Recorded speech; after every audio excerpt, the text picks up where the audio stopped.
1.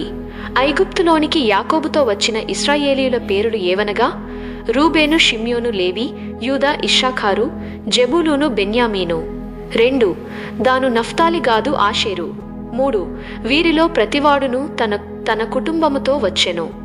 4. యాకోబు గర్భమున పుట్టిన వారందరూ 70 మంది. 5. అప్పటికి యోసేపు ఐగుప్తులో ఉండెను. 6. యోసేపును అతని అన్నదమ్ములందరూ ఆ తరము వారందరూ చనిపోయిరి. 7. ఇశ్రాయేలీయులు బహు సంతానము గలవారై అభివృద్ధి పొంది విస్తరించి అత్యధికముగా ప్రబలిరి.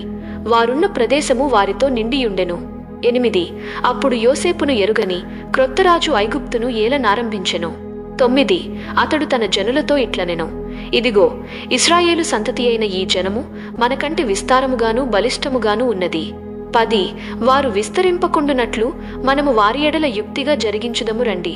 లేని ఎడల యుద్ధము కలుగునప్పుడు కూడా మన శత్రువులతో చేరి మనకు విరోధముగా యుద్ధము చేసి ఈ దేశములో నుండి వెళ్ళిపోదురేమో అనెను. 11. కాబట్టి వారి మీద పెట్టిన భారములలో వారిని శ్రమపెట్టుటకు వెట్టి పనులు చేయించు అధికారులను వారి మీద నియమింపగా వారు ఫరో కొరకు ధాన్యాదులను నిలువచేయు పీతోము, రామెసేసను పట్టణములను కట్టిరి. 12.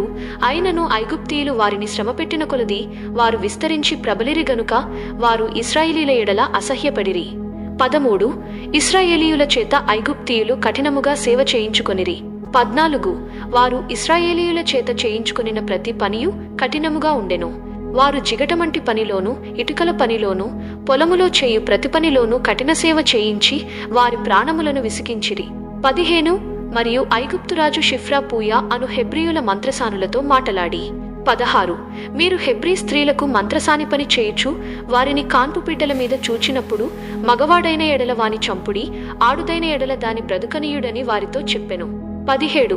అయితే ఆ మంత్రసానులు దేవునికి భయపడి ఐగుప్తురాజు తమకాజ్ఞాపించినట్లు చేయక మగపిల్లలను బ్రతుకనీయగా.